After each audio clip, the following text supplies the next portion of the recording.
mentioned. Let's talk about the future. Let's focus on this next year and how we're going to improve things.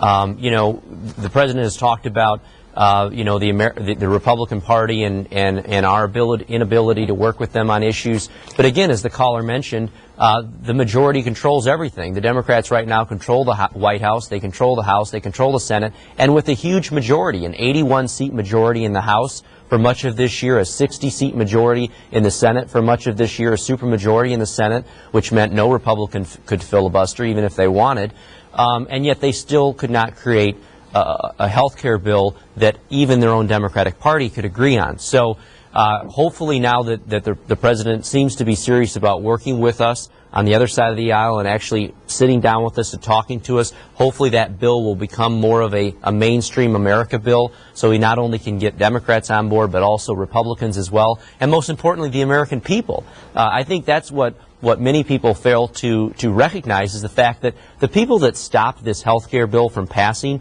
were not Republicans, and it weren't even the Democrat members. It was the American people. They are the folks who time and time again showed that they did not support the House or Senate version, and that's why the members who came back home from Washington on the weekends and listened to their districts went back to D.C. and said, you know what, I can't support this bill, I can't vote for it, and it's ultimately why the bills didn't pass despite the supermajorities in both chambers and the control in the White House being one party.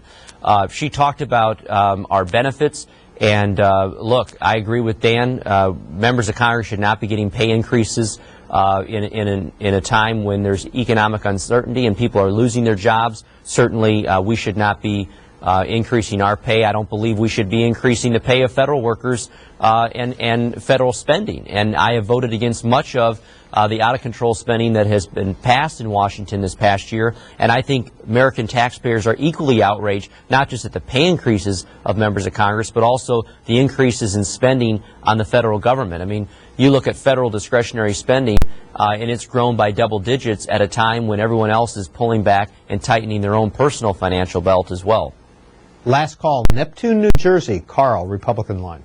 Hi, gentlemen. I'm familiar with Carrier, and I'm familiar with Caterpillar. And the same thing that happened to Carrier is going to happen to Caterpillar. And if you're too naive to realize that, let me go through the scenario. Carrier is a gigantic company. They were making the containers, refrigerated containers, to go back and forth between countries that we trade with. Well, they said, we're going to make the containers in China. Well, if they're going for low-wage workers, it doesn't matter how much you lower the tax rate on corporations. If you have real low-cost labor, you're going to move there. Now, Caterpillar is moving out of the United States, and you're naive if you think any differently, sir. They're going to go the same way as Carrier. Let's start with Aaron Schock in Peoria, and then Representative Maffei, you get the last word.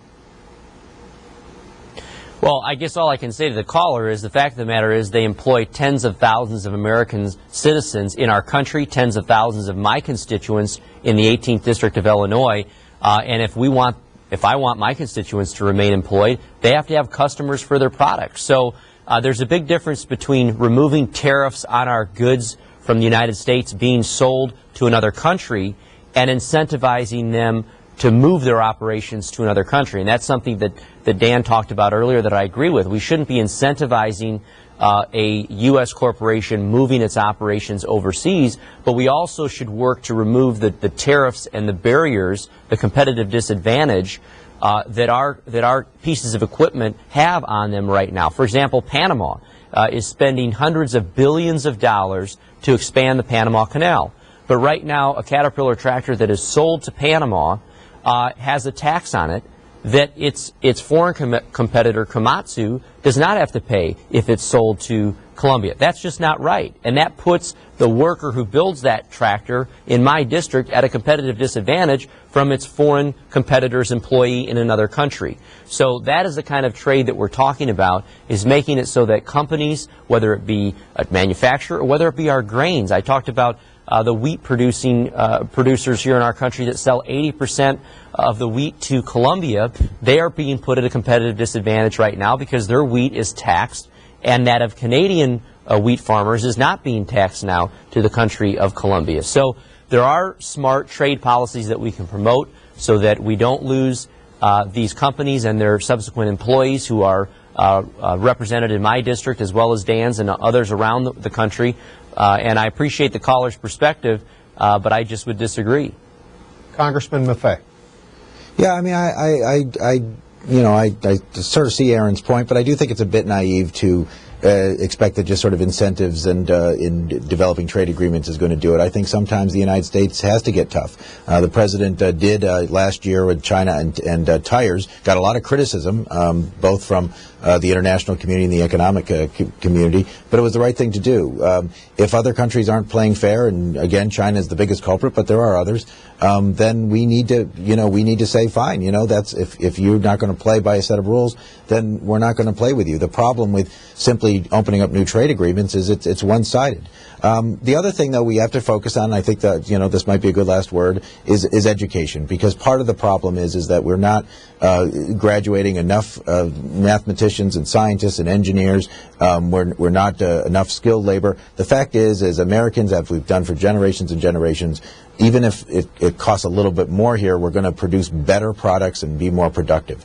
And we're going to continue to do that in the future. But we've got to at least make sure that we've got good, decent schools and that people can get the kinds of education to really take these jobs in the future. That's what we're doing in Central New York. We do still have a lot of carriers research facilities, and that's what we're now focusing on now. Some things we're probably not going to manufacture here, really low-skilled items. But the bigger, higher-skilled stuff, we can do it. We just have to put together the right policies. And we have been talking with two freshman members of the House of Representatives, Dan Maffei, a Democrat of New York, and Aaron Schock, a Republican of Illinois. Gentlemen, thank you. Coming up next, we're going to be talking with Tom Schatz, head of Citizens Against Government.